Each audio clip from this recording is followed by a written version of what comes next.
Assalamualaikum warahmatullahi wabarakatuh.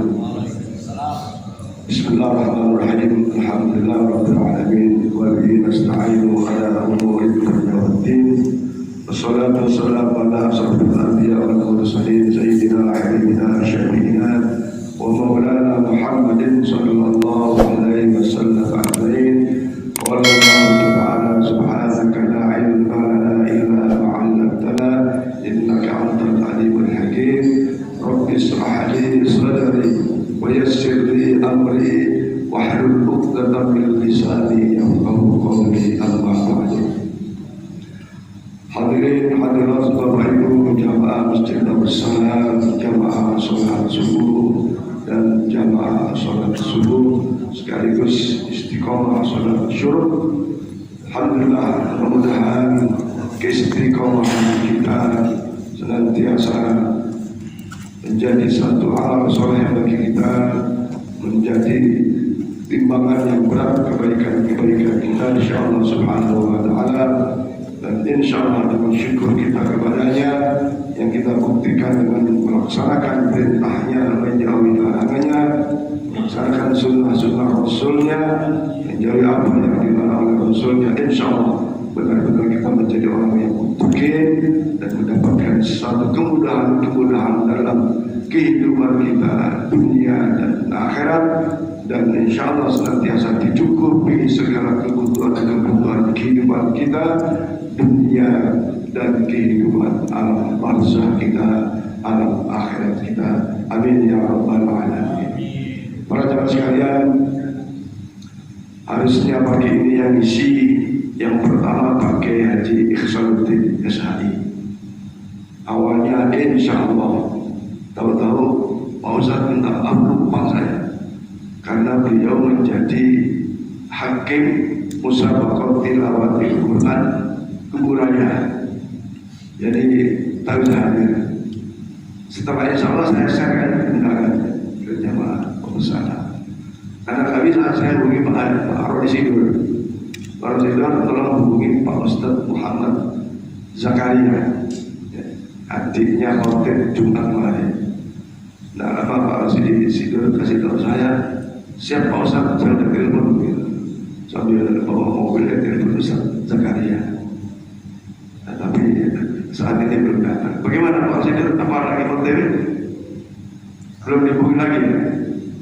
Ya, nggak apa-apa lah. Ya, mungkin ada halangannya. Maklum Ustaz Zakaria itu rumahnya di Tanjung Raya 2 ya, di Tangrai. Maka ya kita isi waktu pada subuh ini sampai syuruk.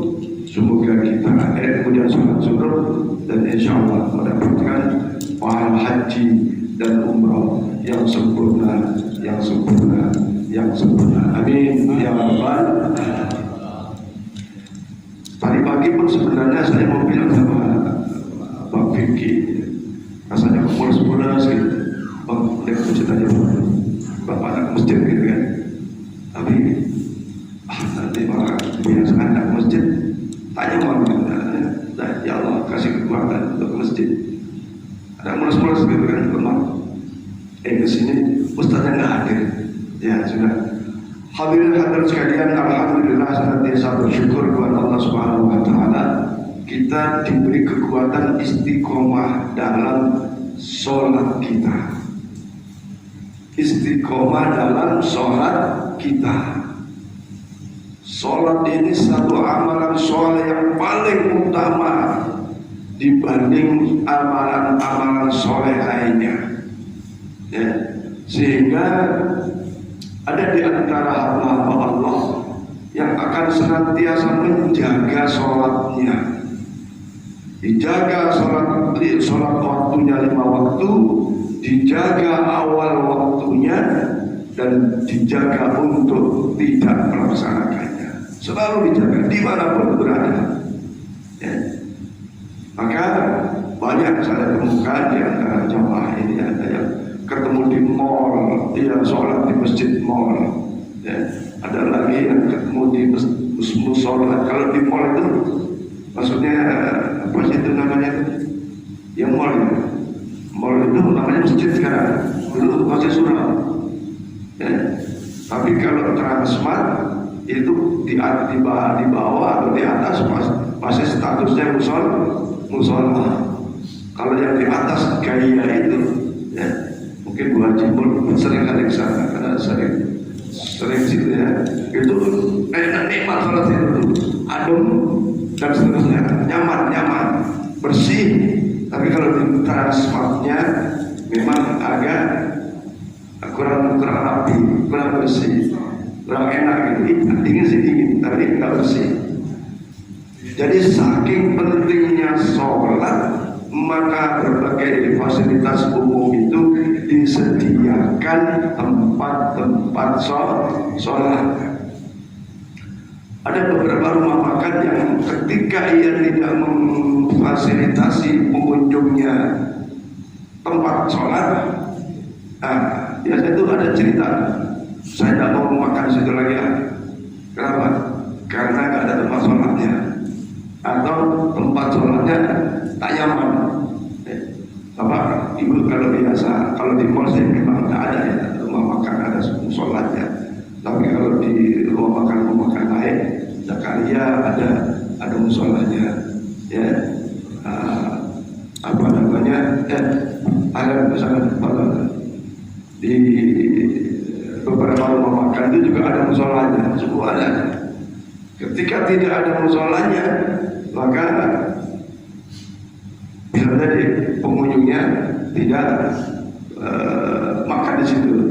Maka saking pentingnya sholat sehingga berbagai fasilitas umum disiapkan sholatnya. Pertanyaannya, tidak ada alasan untuk kita meninggalkan sholat karena tidak ada tempat. Terminal ada, ya, stasiun kereta api ada, di bandara ada, semua ada. Nah, yang nggak ada itu bisa jadi di rumah kita tidak membuat khusus tempat sholat. Tapi karena rumah kita ini suci, maka mungkin di ruang tamu, di kamar tidur, di ruang keluarga juga bisa digunakan untuk sholat. Oleh karena itu, mari jaga sholat kita, jaga sholat lima waktu kita, dan bahkan tambahkan sholat nafilah, sholat sunnah rawatib, sehingga akan memberat timbangan amal kebaikan kita. Dan insya Allah dengan menjaga sholat kita akan mendapatkan warisan surga firdaus di sisi Allah Subhanahu wa Ta'ala, satu tempat yang sangat terpuji di akhirat nanti di sisi Allah. Inilah harapan kita. Mudah-mudahan berbagai amal sholat kita kita jaga, sisi lain menjaga keistiqomahannya, sisi lain mudah-mudahan sholat kita diterima oleh Allah Subhanahu wa Ta'ala, sehingga dengan sholat yang baik perbuatan fahsya dan munkar bisa kita hindari dari setiap diri kita. Hadirin sekalian, saya kira sebagai mukadimah cukup. Pak Ustaz kita, Ustaz Muhammad Zakaria SPD SAI telah hadir. Alhamdulillah kita dengarkan tausiah beliau. Ini masih muda, ganteng, ya, yang ibu-ibu punya anak perempuan dan belum boleh daftar. Ada orang tua atau mungkin Pak Ismail. Saya kira demikian untuk usaha terkait kalau masuk.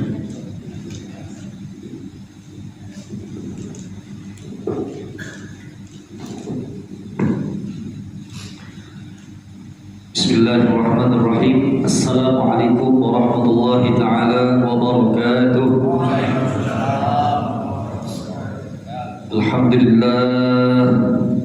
Alhamdulillahilladzi jama'ana fi hadzal masjidil mubarak wa fi hadhihi as-sa'atil mubarakah. Nahmadullah subhanahu wa ta'ala wa nashkuruhu ala jami'i ni'amihi allati tatawala kal-amtar wa nashkuruhu syukra ibadihi al-akhyar. Allahumma salli wa sallim wa barik ala maulana Muhammadin wa ala alihi wa ashabihi miftah ibadi rahmatillah adada ma fi ilmillah salatan wa salaman daimaini bidawami mulkillah amma ba'd. Segala puji bagi Allah Subhanahu wa Ta'ala yang telah mengumpulkan kita di sebuah hari yang berbahagia ini. Alhamdulillah dalam keadaan sehat wal afiat, dalam keadaan kita diberikan taufik oleh Allah Subhanahu wa taala untuk bisa berkumpul di dalam masjid ini. Karena terus terang saja tidak semua hamba Allah itu yang Allah mudahkan langkah kakinya untuk menuju ke suatu tempat di mana dia bisa mendapatkan kebaikan. Ada hamba-hamba Allah yang memang Allah Subhanahu wa taala itu akan cantumkan namanya. Oh, ini fulan nanti dia hadir di dalam tempat ini. Oh, ini fulan dia tak bisa hadir. Seperti itu. Maka dari itu sebelumnya nih Pak Ustaz, ana mau minta maaf juga nih sama Pak Rudi juga tadi nih sama saya kira dia sudah telat tadi. Tadi soalnya tadi malam tuh saya dari Deska Pondok di Habib Muhammad Al-Ghadri, saya balik malam-malam tuh lupa pasang alarm. Jadi umi saya bangunkan, oh udah subuh dah nih. Saya tak ingatkan nih, ya Allah, anak mikir nih sampai dah tidak enak sama Ustaz Farhan sama jamaah. Saya bilang, kata abah saya bilang udah bismillah kita gas ya. Gitu. Subhanallah, ternyata tadi itu kan di gambaran saya mungkin udah kayaknya tak enak juga, kayaknya udah selesai kayaknya. Tapi subhanallah ternyata Allah masih memberikan kesempatan itu karena niat baik tadi Pak Rudi telepon saya dari arahan dari Ustaz Farhan. Ternyata Allah Subhanahu wa taala masih mentakdirkan saya untuk hadir di subuh hari ini. Oleh karena itu saya minta maaf juga kepada para jamaah, bapak-bapak, ibu-ibu. Saya ini bukan orang alim, saya ini bukan orang yang banyak ilmu. Saya hanya orang yang berusaha memaksimalkan kesempatan kalau ada kesempatannya. Karena salah satu pesan dari guru kita Al-Habib Salim Asy-Syatibi, beliau mengatakan ada 9 wasiat yang beliau sampaikan kepada kita. Salah satu wasiat tersebut adalah, wahai kalian para penuntut ilmu, kata beliau, kalau seandainya kamu memiliki kesempatan untuk menyampaikan ilmu, maka sampaikan. Maka berangkat dari hal ini, kami pun akhirnya udah bismillah ya Allah, niat menyampaikan ilmu, mudah-mudahan ada manfaatnya. Amin ya rabbal alamin. Ini sampai jam berapa Ustaz? Sampai syuruk. Habis itu sampai syuruk. Ini berarti ini kira-kira ada sekitar 10 menit 15 menit 548 Adapun di subuh hari ini Bapak Ibu, insyaallah ini saya membawa kitab Fawaidul Mukhtarah Bisaliki Thariqil Akhirah. Jadi kitab ini adalah kitab yang dikarang oleh guru kami Al-Habib Ali bin Hasan Baharun, yang mana beliau ini mendengarkan perkataan daripada gurunya Al-Habib Zaid bin Ibrahim bin Smith. Kitab ini menjelaskan tentang faedah-faedah yang berkaitan dengan agama, kisah-kisah yang berkaitan tentang agama. Dan insyaallah pada subuh hari ini kita akan membahas tentang faedah-faedah yang menjelaskan tentang ilmu. Bismillahirrahmanirrahim. Qala al-muallif rahimahullahu taala wa nafa'ana bihi wa bi 'ulumihi wa amadana min barakatihi fid dharain amin ya rabbal alamin. Sebelum kita mulai ini nampaknya boleh tak kita baca tasbih dulu ya. Kita baca dulu bismillah. Subhanallah walhamdulillah wa la ilaha illallah wallahu akbar. Subhanallah walhamdulillah wa la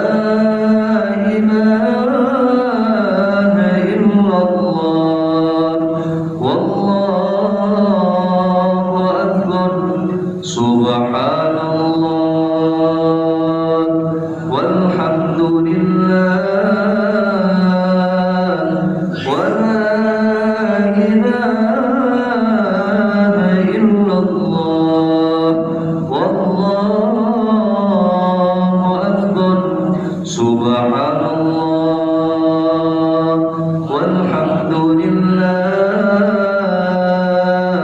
wa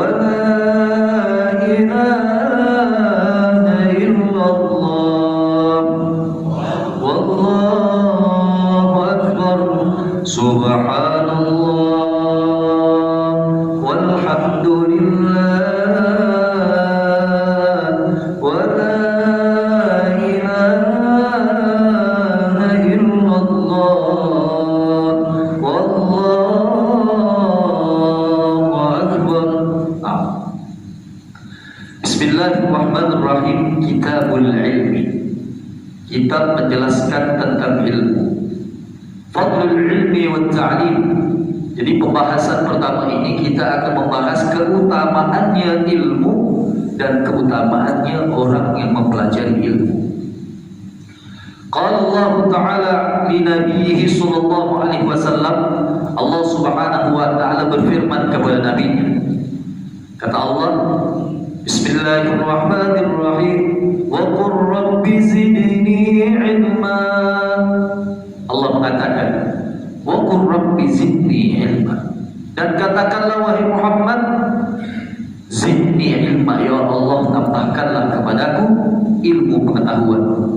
Jadi Bapak Ibu, di dalam firman ini, ayat ini, Allah Subhanahu wa taala memerintahkan kepada Nabi Muhammad sallallahu alaihi wasallam untuk berdoa. Doanya apa?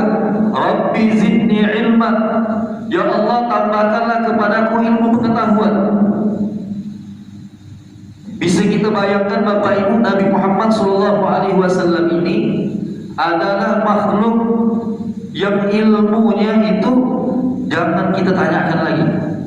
Beliau adalah Habibullah.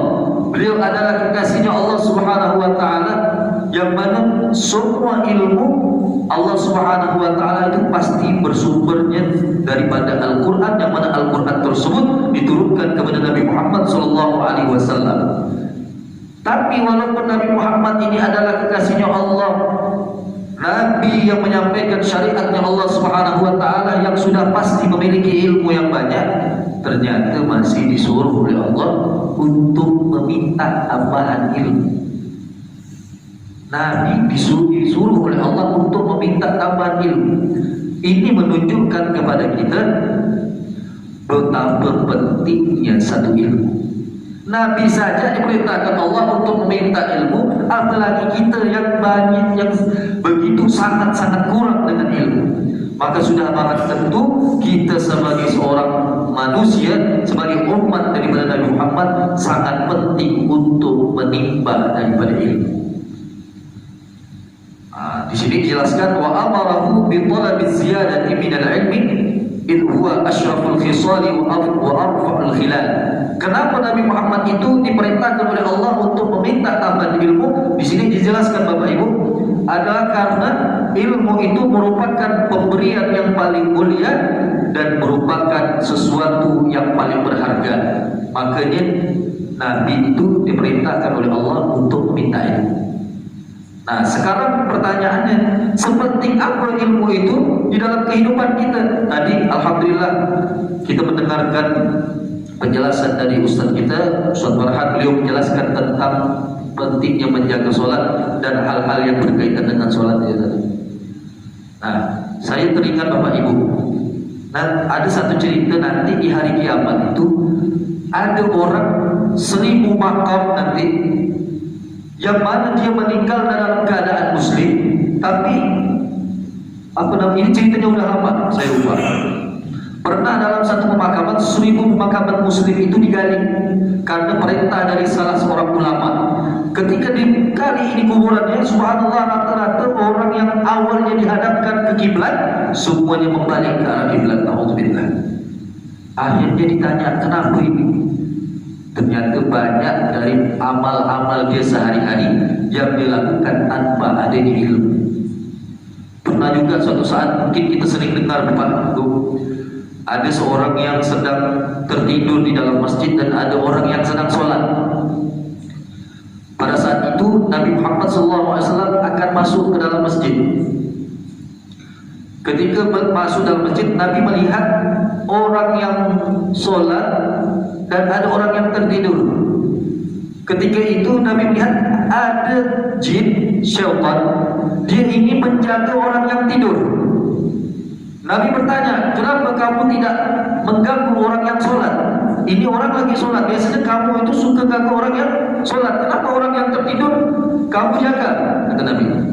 Akhirnya jin itu bilang, Pak, wahai Rasulullah, kenapa saya jaga orang yang tidur ni? Katanya. Karena orang yang solat itu, dia solat tidak dengan ilmu. Dia tak tahu ilmu. Wuduk dia entah macam mana, solatnya entah macam mana. Sedangkan orang yang tidur ini, dia adalah orang yang berilmu. Kenapa saya jaga dia? Karena orang yang solat itu dalam keadaan dia bisa meninggalkan solat, kayak kesalahan mungkin rukunnya bisa salah. Maka dari itu Rasulullah, saya takut kalau orang yang solat ini dia salah, lalu kemudian orang yang tidur ini melihat kesalahannya dan dibenarkan solatnya, akhirnya itu orang solatnya jadi benar. Saya tak mau, kata dia.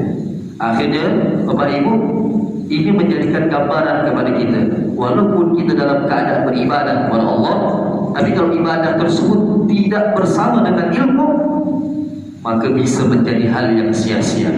Bahkan syaitan pun dia merasa aman dengan orang sembahyang, karena orang sembahyang itu tak punya ilmu, dan dia lebih takut dengan orang yang tertidur tapi dia memiliki ilmu. Ini satu. Kemudian di sini ada satu cerita. Abi Hurairah radhiyallahu anhu, diceritakan dari Sayyidina Abi Hurairah, annahu marra bisuqil Madinah. Jadi salah satu perawi hadis terbanyak itu Bapak Ibu namanya Abu Hurairah. Paling banyak merawikan hadis. Pernah suatu saat Abu Hurairah ini sedang berjalan melewati pasar Madinah. Fawaqafa 'alaiha faqala.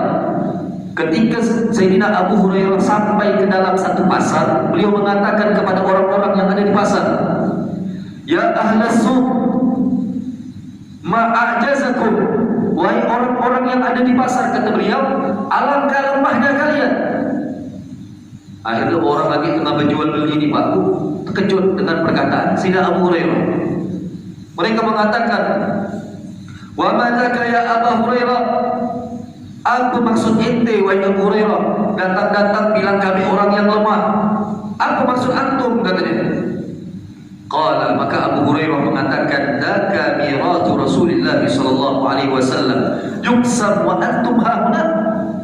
Kata Abu Hurairah, di sana itu ada warisan Nabi Muhammad sallallahu alaihi wasallam sedang dibagikan, tapi kalian hanya berdiam diri di sini. Apakah kalian tidak ingin mengambil bagian daripada warisan tersebut? Akhirnya Bapak Ibu mendengarkan kata warisan, orang yang ada di pasar ini pun mulai ngeh. Memang kalau kita di Paku ngomongkan masalah duit ini rata-rata cepat connect, cepat nyambung. Kadang kalau kita bahas tentang ilmu itu agak-agak kena-kena gitu Pontianak. Apa diomongkan ini? Tapi kalau udah ngomong masalah duit itu memang kadang cepat sinyal gitu tuh. Cepat. Sama kayak orang yang ada di pasar Madinah pada saat itu. Akhirnya mereka bertanya, kenapa kamu mengatakan kami orang lemah? Kata Abu Hurairah, ada warisan Nabi sedang dibagikan. Kenapa antum cuma diam-diam di sini? Akhirnya mereka pun bertanya. Kalau mereka mengatakan, wa aina huwa? Di mana itu Abu Hurairah? Kalau memang ada warisan Nabi Muhammad dibagikan, di mana, katanya. Akhirnya Abu Hurairah mengatakan, fil masjid, di dalam masjid. Fakharaju sira'an wa waqafa Abu Hurairah lahum hatta raja'u faqala lahum ma lakum. Jadi orang-orang di Paku akhirnya pun pergilah ke masjid yang dikatakan oleh Abu Hurairah bahwasanya ada warisan Nabi sedang dibagikan. Pergilah mereka ramai. Ketika mereka telah berangkat semuanya, Abu Hurairah tinggal di pasar. Beliau menunggu, mau lihat reaksi orang ini mendapatkan warisan Nabi ini macam mana modelnya. Akhirnya setelah ditunggu, kembalilah orang-orang tersebut dari masjid dalam keadaan mukanya penuh dengan kekecewaan. Ditanya akhirnya sama Abu Hurairah radhiyallahu anhu, kata beliau, malakum, kenapa kalian?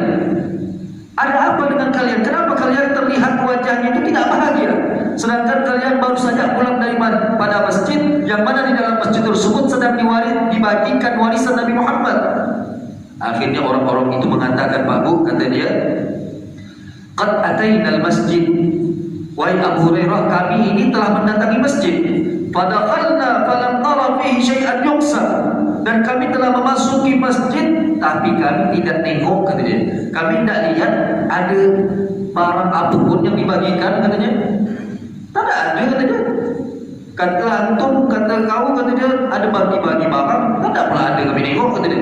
Akhirnya faqala lahum Abu Hurairah mengatakan, wa ma ra'aitum fil masjid ahadan, apakah kalian tidak melihat ada satu orang pun di dalam masjid?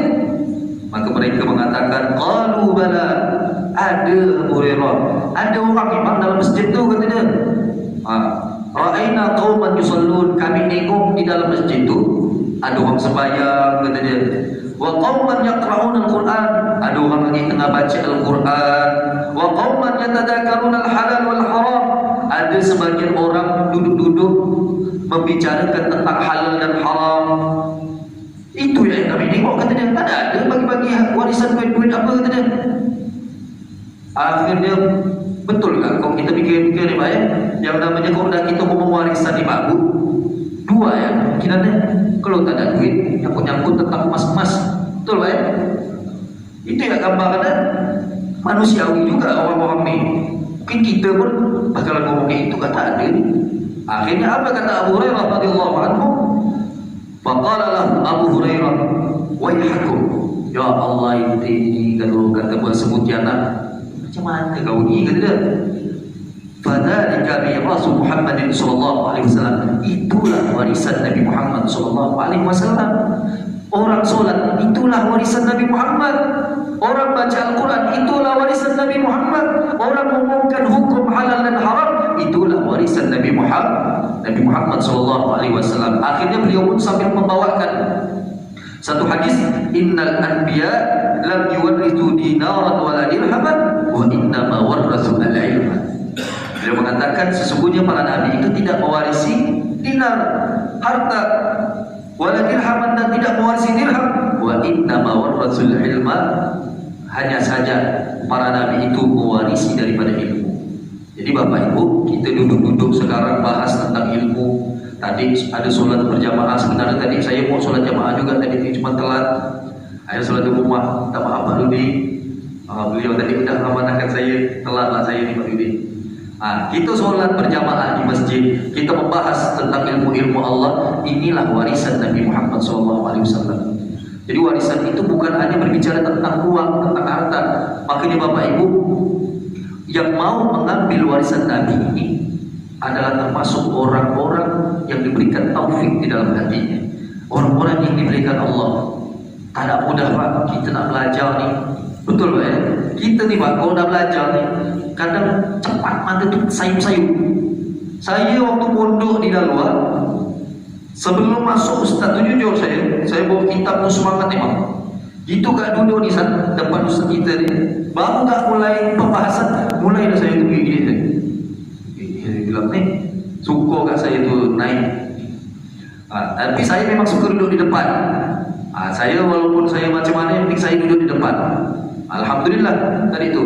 Memang orang-orang yang belajar ilmu Allah ini dia bakalan mendapatkan cobaan yang besar juga oleh jin. Jadi jin-jin itu pun dia ikut kita belajar lah kadang dia. Dia bukan nak belajar, nak dengarkan apa, dia nak kacau kita. Diam-diam. Jadi mata kita rasa segar ni, ini kita ni. Tapi Bapak perlu tahu Bapak Ibu, kalau kita belajar dalam keadaan itu, kita berjuang, itu ada pahalanya. Bahkan Pak, orang kalau dia belajar ilmu Allah, dia sumpah, misal Bapak hadir majlis taklim ni, ada masalah sebenarnya Bapak di masalah rumah misalnya, dalam keadaan punya masalah, itu pada saat itu Allah Subhanahu Wa Taala memberikan pahala kepada kita, pahala jihad.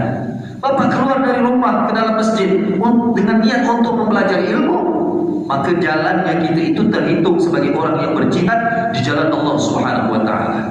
Bayangkan Pak, kita meremeh rumah sebelah dekat masjid, misal kita berjalan tadi nak dengarkan penyampaian ilmu, ingin belajar, kita keluar tadi ini dalam rangka menuntut ilmu, dihitung oleh Allah sebagai orang yang berjihad di jalannya. Saya pernah baca kitab, saya lupa Pak, orang yang berjihad di jalan Allah itu ketika tetesan darahnya yang pertama jatuh ke bumi, itu ada faedah-faedahnya. Saya lupa, yang saya ingat itu ketika satu tetes darahnya jatuh, maka pada saat itu Allah menggugurkan dosanya. Ketika jatuh lagi tetesan darahnya, ketika dia berperang di jalan Allah, pada saat itu Allah Subhanahu wa taala memberikan pahala yang besar. Ketika jatuh lagi tetesan darahnya, maka pada saat itu Allah Subhanahu wa taala menampakkan kepadanya syurga, tempat kembalinya. Jadi orang yang berjihad di jalan Allah itu benar-benar mendapatkan sesuatu yang spesial daripada Allah. Makanya orang mukmin kalau dia berjihad tidak ada keraguan di dalam hatinya. Bahkan pernah satu saat Nabi Muhammad ini lagi mengatur barisan perang. Waktu mengatur barisan perang, Nabi mengecek kesiapan para sahabatnya, perlengkapan senjata-senjatanya semuanya dicek sama Nabi Muhammad. Ada satu orang pemuda ini Pak, lagi makan kurma di Gebuti. Dia makan kurma. Ketika dia punya kurma, dia nanya sama Nabi Muhammad, "Ya Rasulullah, saya ingin bertanya," katanya. "Seandainya," kata pemuda itu, "saat ini saya maju, lalu saya serang itu orang-orang kafir yang pada saat ini kita akan berperang dengan mereka, apa yang akan saya dapatkan?" Kata Nabi Muhammad, "Wahai pemuda, kalau kamu berperang di jalan Allah, kamu akan dapatkan syurga." Akhirnya setelah dia bertanya, Nabi Muhammad pun mengecek tentara yang lain. Subhanallah, Bapak Ibu, tiba-tiba ketika Nabi Muhammad melanjutkan untuk mengecek kesiapan pasukan daripada umat Islam, ternyata tiba-tiba sudah ada orang yang syahid. Syahid. Ditanya sama Nabi Muhammad, "Siapa itu?" Kata Nabi Muhammad, "Kenapa dia maju tanpa aba-aba saya?" Akhirnya sahabat mengatakan, "Ya Rasulullah, dia adalah pemuda yang baru saja bertanya kepadamu. Dia saking semangatnya, wahai Nabi Muhammad, dia makan kurma tidak selesai. Karena dia pikir dia akan mendapatkan surga, itu dibuangnya Pak. Kalau kita kan mungkin udah tahu detik-detik terakhir ini, kok bisa makan banyak lah kita di bawah. Ini dilemparkan kurma itu langsung maju, menghunuskan pedang pergi ke hadapan daripada pasukan orang kafir. Akhirnya ditompak ini pemuda, meninggal dunia. Apa kata Nabi Muhammad? Nabi Muhammad lalu mengatakan, "Innahu fil jannah." Ketahuilah dia sudah berada di dalam surga Allah Subhanahu wa taala. Masya Allah. Jadi Bapak Ibu tidak perlu nak angkat pedang sekarang ini Pak. Pedang itu berat Pak. Saya pernah waktu di Jawa, saya pegang pedang.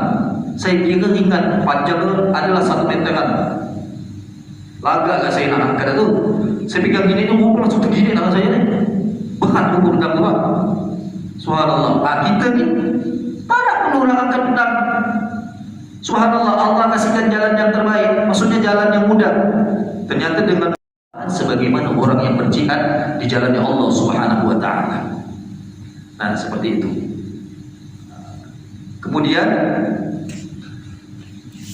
di sini Al-Imam Hasan Al-Basri rahimahullah taala beliau mengatakan, ini ada tinggal 5 menit lagi ni kita ni. Saya ni insya-Allah ni waktu apa? Jadi kita perhatikan nanti dewa-dewa. Insya-Allah. Ada 2 lagi yang akan kita sampaikan. Pertama, perkataan Imam Hasan Al-Basri. Beliau mengatakan, "Lau kana lil ilmi suratun lakanat suratu ahsan min surati syamsi wal qamari wan nujum was sama." Kata Imam Hasan Al-Basri, Bapak Ibu, seandainya ilmu itu bisa kita gambarkan, kita lukiskan keindahan daripada ilmu, lakanat suratuhu ahsan min surati syamsi wal qamari wan nujumi was sama. Seandainya ilmu itu bisa kita gambarkan, bisa kita lukiskan, kata Imam Hasan Al-Basri, maka ilmu itu lebih indah dari indahnya cahaya matahari, lebih indah dari indahnya rembulan, dan lebih indah dari bintang-bintang yang ada di langit, serta bahkan lebih indah daripada langit yang biru yang enak untuk kita pandang. Cuma ilmu ini tidak bisa kita gambarkan saking indahnya Bapak Ibu. Itu kata Imam Hasan Al-Basri. Kemudian ada pun yang terakhir, ini menyangkut tentang pentingnya belajar ilmu. Tadi kita sudah senggol sedikit Bapak Ibu. Pentingnya belajar ilmu itu adalah untuk menjaga keabsahan daripada ibadah kita. Wudu harus tahu ilmunya. Solat harus tahu ilmunya. Alhamdulillah kita bersama ustaz kita di sini, Ustaz Farhan. InsyaAllah beliau akan senantiasa membimbing kita. Karena ini sangat penting. Banyak nanti orang di akhir zaman Bapak Ibu, dia solat, nanti di akhir zaman itu banyak orang yang solat tapi tidak ada satu pun solat mereka yang diterima oleh Allah. Kenapa? Karena mereka solat beribadah tidak ada dengan ilmunya. Maka dari itu kalau kita tidak tahu Bapak Ibu, minimal kita mau belajar, insyaAllah kita akan mendapatkan samahan min Allah. Kita akan mendapatkan dispensasi daripada Allah. Asalkan kita ni hadir majlis ta'lim. Ya Allah, anak ni memang tak banyak ilmu tapi anak berusaha. Walaupun Bapak Ibu dalam keadaan pada saat itu ibadah ni masih kurang, Allah akan berikan dispensasi. Tak apa-apa, yang penting karena kita tadi itu mau menuntut ilmu. Pernah suatu saat Bapak Ibu, ini ada cerita tentang Syekh Abdul Qadir Al-Jailani. Beliau ini adalah pemimpin daripada wali. Syekh Abdul Qadir Al-Jailani, ibadahnya begitu sangat banyak, wiridnya jangan kita bandingkan dengan kita Bapak Ibu.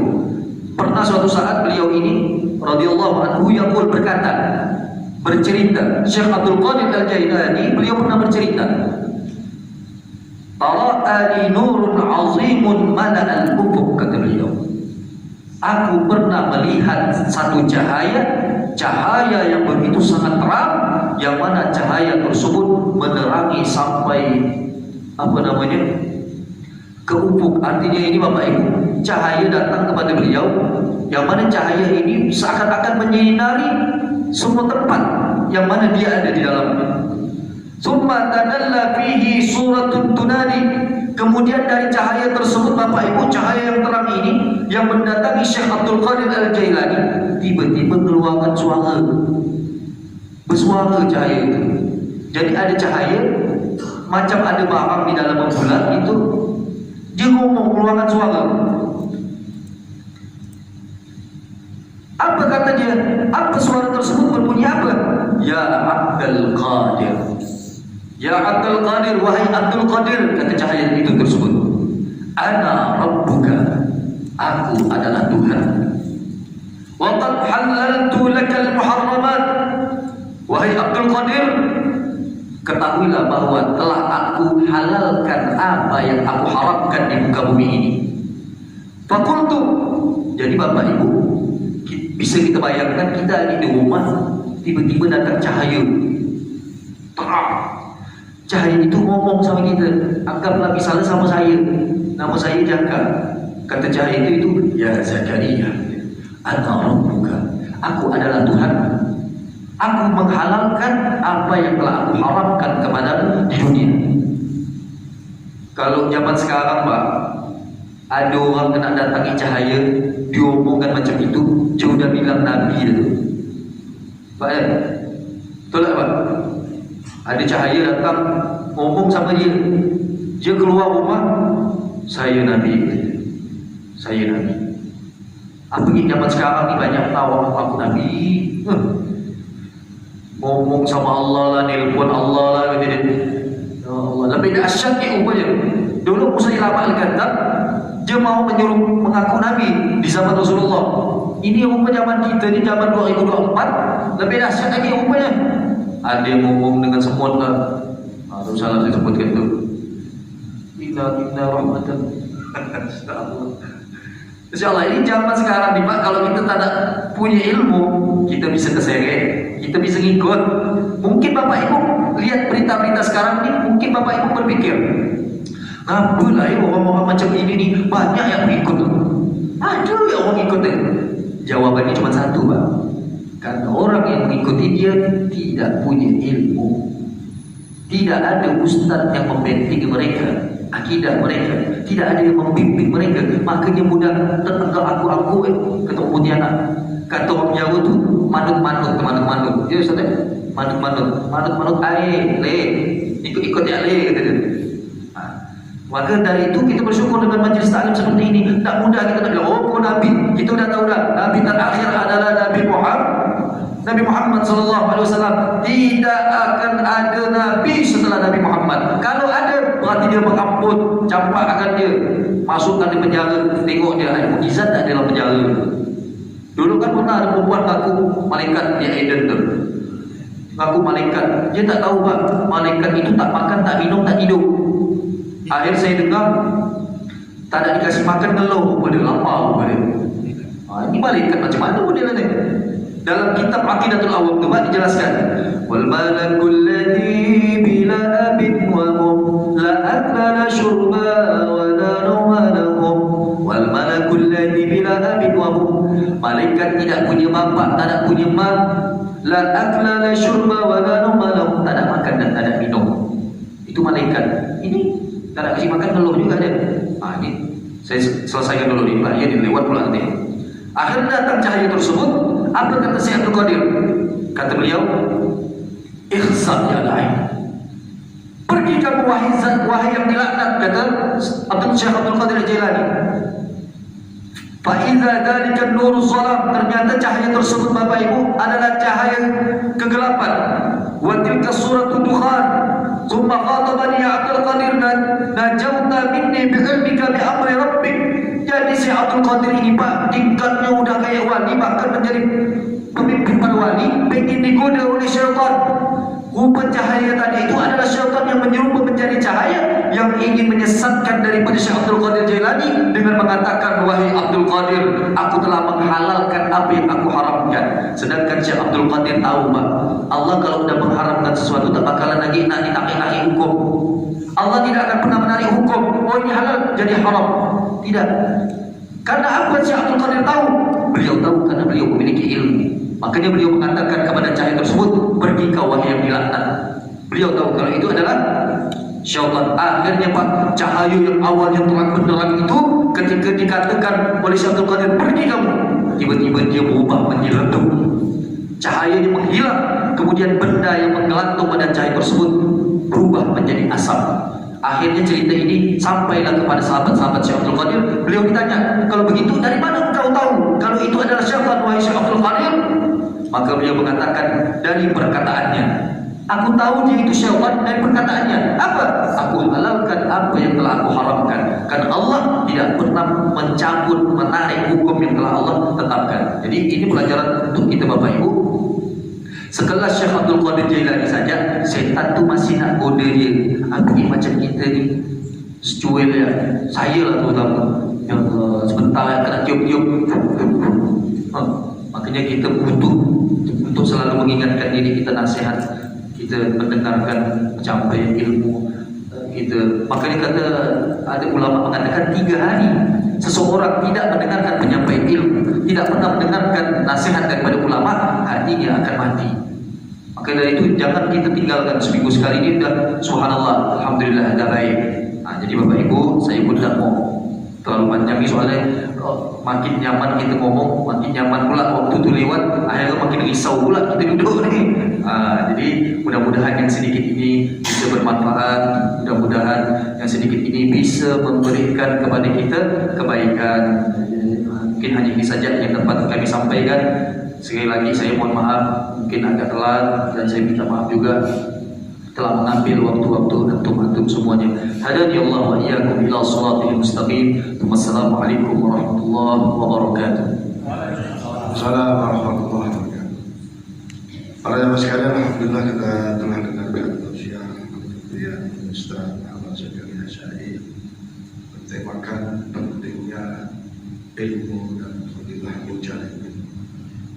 Dan memang begitulah para jemaah sekalian, jangankan soal ibadah, soal puasa aja kalau nggak pakai ilmu malah nggak bisa nikmat, nggak bisa lazat puasanya. Sehingga ada ungkapan mengatakan, man arada dunya fa'alaihi bil ilmi, man arada al-akhirata fa'alaihi bil ilmi, man aradahuma fa'alaihi bil. Dari dunia harus dengan ilmu, apalagi dari ilmu akhirat juga harus dengan ilmu. Dari kedua-duanya juga harus dengan ilmu. Bahkan ada syair yang mengatakan lupa saya ujungnya mardudatun la tuqbalu, ya, wa kullu man ya'malu a'maluhu mardudatun la tuqbalu. Jadi insyaallah ibadah kita di Masjid Darussalam ini dan di rumah kita setidaknya sudah memenuhi unsur-unsur keilmuan. Karena di sini Ustaz di awal sudah cerita tentang membahas tentang bagaimana cara wudu yang baik, dari mulai airnya, anggota wudunya dan seterusnya juga termasuk tata cara sholat juga telah dijelaskan di masjid ini, dan bahkan bukan hanya yang wajibnya tapi yang rukunnya juga telah disampaikan. Secara kelembagaan masjid ini sesungguhnya pengurus masjid ini sudah menuntun kepada cara-cara ibadah yang sesuai dengan ilmu. Ya. Mudah-mudahan semua amal yang kita diterima oleh Allah Subhanahu wa taala menjadi bagian dari bekal kita menghadapnya, insyaallah dengan berat timbangan amal kebaikan kita, insyaallah kita husnul khatimah dan syafaat Rasulullah Muhammad sallallahu alaihi wasallam ila yaumil qiyamah. Satu berkah majelis, mohon satu yang dekat doanya. Bismillahirrahmanirrahim. Alhamdulillahirabbil alamin wassalatu wassalamu ala sayyidil mursalin habib rabbil alamin wa ala alihi wa sahbihi wa sallim. Allahumma salli ala sayyidina maulana Muhammadin khairil bariyah salatan tusallimuna biha wa tusallimu ahlana wa auladana wa aqribana wa ahbabana wa muallimina wa muta'allimina wa asdiqana wa jiranana wa tusallim buyutana wa masajidana wa ma'ahidana wa madarisana wa mazari'ana wa makatibana wa jami' mahallatina wa amwalina min syarri zalzalatil ardi wa harakatiha wa min syarri al-amtar wal riyah wa sawa'id wa ghayriha wa min syarri as-sayyarat wal ta'irat wal bawakhir wa jami' al-markubat wa أنواعها ومن شر الوباء والآفات والعاهات وأشباهها ومن شر الجن والإنس والوحوش والطاغوت والشياطين ومكائدها ومن التردي والهدم والحرق والغرق وجميع المصائب ومختلفاتها ومن كل بلاء في الدين والدنيا والآخرة بجاه المصطفى وعلى آله وصحبه وسلم تسليما. اللهم يا مولانا يا مجيب يا حاضرا لا يغيب توسلنا إليك بالحبيب قضي حاجاتنا والمسلمين قريب.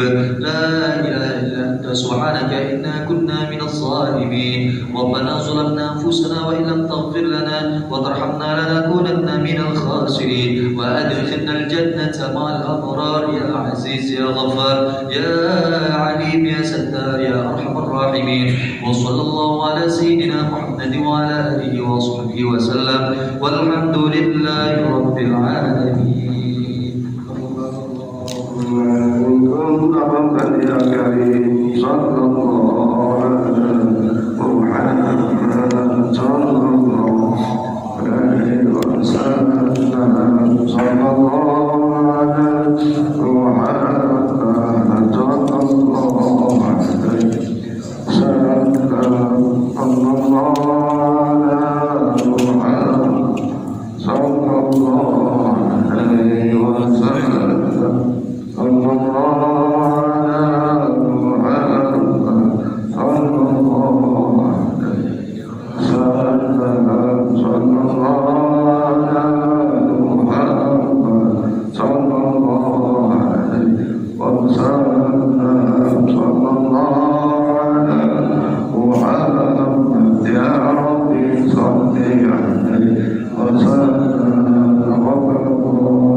Allahumma sholli ala sayyidina Muhammad. Allahumma sholli ala sayyidina wa nabiyyina wa maulana Muhammad.